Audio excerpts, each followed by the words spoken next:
Hi friends, welcome back to my channel. So இன்னைக்கு video வந்து பாத்தீங்கன்னா ஒரு சூப்பரான ரெசிபி வீடியோ தான். நிறைய பேர் கேட்டிருந்தீங்க ஏன் ரெசிபிஸ் போடுறது ஸ்டாப் பண்ணிட்டீங்கன்னு. ரீசன்லாம் எதுவும் ஸ்பெசிஃபிக்கா இல்ல. vlog சேனல்லையும் நான் வந்து கொஞ்சம் நிறைய ரெசிபிஸ் கவர் பண்றதுனால அப்படியே மாத்தி தான் நான் போடுறேன். என்னோட vlog சேனல் உங்களுக்கு தெரியல அப்படின்னா தீபா கிரண் குமார் அதுதான் என்னோட vlog சேனல். அதுலயும் நிறைய ரெசிபிஸ் வந்து பாத்தீங்கன்னா நான் ஆட் பண்ணிப்பேன். உங்களுக்கு வேணும்னா நீங்க அதையும் ஃபாலோ பண்ணலாம். ஸோ இன்னைக்கு வந்து பாத்தீங்கன்னா ஒரு சூப்பரான ஒரு டின்னர் ரெசிபி. அதை நீங்க வந்து மார்னிங் பிரேக்ஃபாஸ்ட்டுக்கும் நீங்க தாராளமா எடுத்துக்கலாம். full of protein.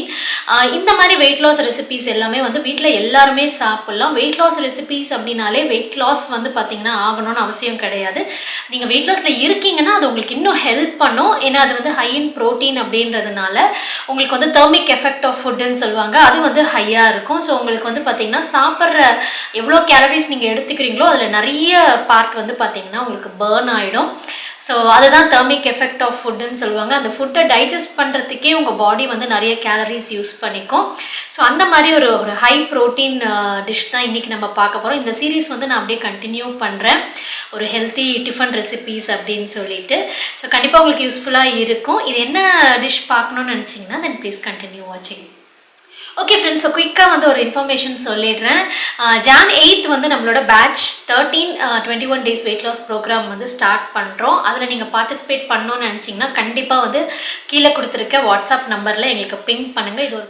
இது ஒரு பெய்ட் ப்ரோக்ராம் தான், பட் உங்களுக்கு ஒரு ப்ரொஃபஷனல் அட்வைஸ் கண்டிப்பாக கிடைக்கும்.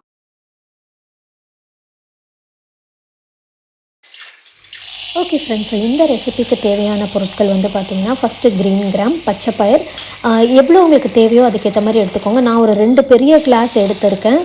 இது வந்து 4 பேருக்கு கரெக்டாக இருக்கும். 5 பேர் கூட தாராளமாக சாப்பிட்லாம். சின்னவங்களும் சேர்க்குறீங்க அப்படின்னா ஒரு 6லேருந்து 7 மணி நேரம் நல்லா ஊற வச்சுருங்க.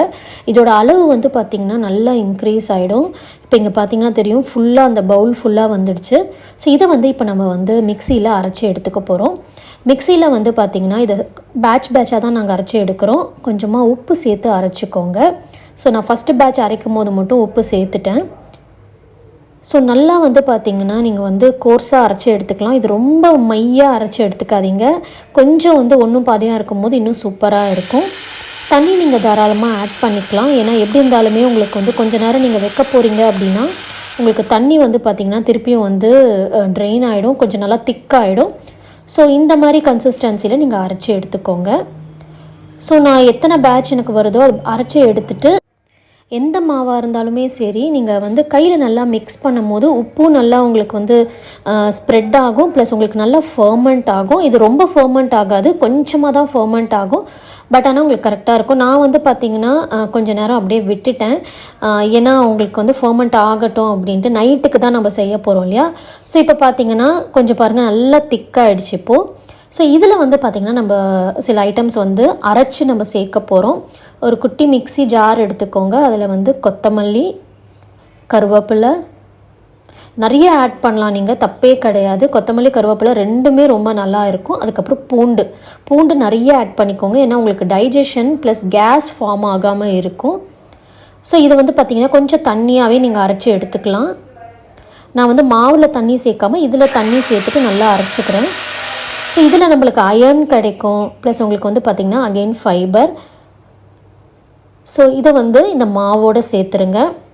உங்களுக்கு உப்பு பார்த்துக்கோங்க, ஆல்ரெடி நம்ம கலந்துருக்கோம். வேணும்னா நீங்கள் ஆட் பண்ணிவிட்டு அதுக்கப்புறம் நல்லா வந்து மிக்ஸ் பண்ணிடுங்க. ஸோ நம்மளோட மாவு வந்து பார்த்திங்கன்னா ரெடி ஆகிடுச்சு. ஸோ இதை நீங்கள் டைரெக்டாக வந்து பார்த்திங்கன்னா தோசை மாதிரி ஊற்றிடலாம். நான் வந்து இன்னும் கொஞ்சம் நிறைய வந்து வெஜிடபிள்ஸ் சேர்ப்பேன். நீங்கள் எந்த டிஷ்ஷு செய்கிறதா இருந்தாலும் வெஜிடபிள்ஸ் நிறைய சேர்த்துக்கோங்க. நான் வந்து பொடுசாக கட் பண்ண வெங்காயம் சேர்த்துட்டு அதுக்கப்புறம் நான் கேரட் சேர்த்துருக்கேன்.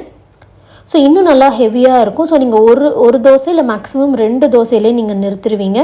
இது வந்து பார்க்குறதுக்கு கொஞ்சம் அடை கன்சிஸ்டன்சியில் தான் இருக்கும். நீங்கள் தாராளமாக நைட் எடுத்துக்கலாம். சின்னவங்கள்லேருந்து பெரியவங்க வரைக்கும் எல்லாருமே எடுத்துக்கலாம். பெருங்காயம் இதில் ஆட் பண்ணுங்கள். பெருங்காயம் நான் வந்து ஆட் பண்ணுறது வந்து அந்த கிளிப் வந்து மிஸ் பண்ணிட்டேன். ஸோ பெருங்காயம் பூண்டு தான் வந்து பார்த்திங்கன்னா உங்களுக்கு கேஸ் வந்து அக்யூமுலேட் ஆகாமல் உங்களுக்கு தவிர்க்கும்.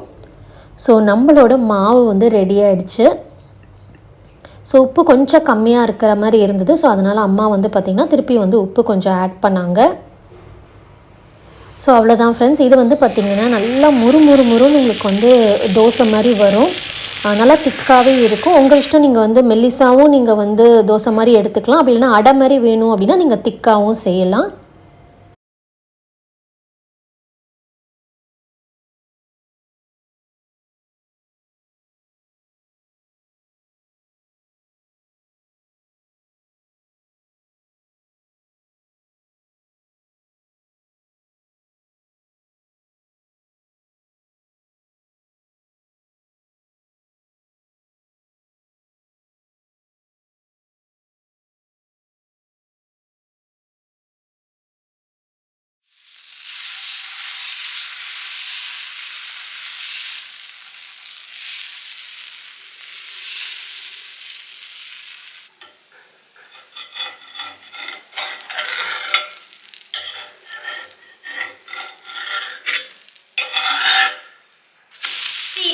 இந்த மாவு வந்து நீங்கள் வந்து இது பண்ணணும்னு அவசியம் கிடையாது, ஓவர் நைட் வைக்கணும் அப்படின்லாம் அவசியம் கிடையாது. நீங்கள் உடனே கூட யூஸ் பண்ணலாம்.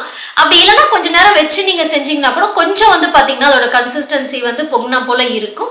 ஸோ அது உங்களோட சௌரியம், நீங்கள் எப்போ வேணால் யூஸ் பண்ணிக்கலாம். பட் அரைச்ச உடனே கூட நீங்கள் தாராளமாக யூஸ் பண்ணலாம். நான் அரைச்ச உடனே யூஸ் பண்ணாதனால தான் நான் ஆன் டாப் ஆஃப் தட் அந்த கொத்தமல்லி கருவேப்பிலை அந்த அரைச்சி போட்டது வந்து நான் எப்போ வந்து செய்ய போகிறேனோ நான் அப்போ ஃப்ரெஷ்ஷாக அரைச்சி போட்டேன்.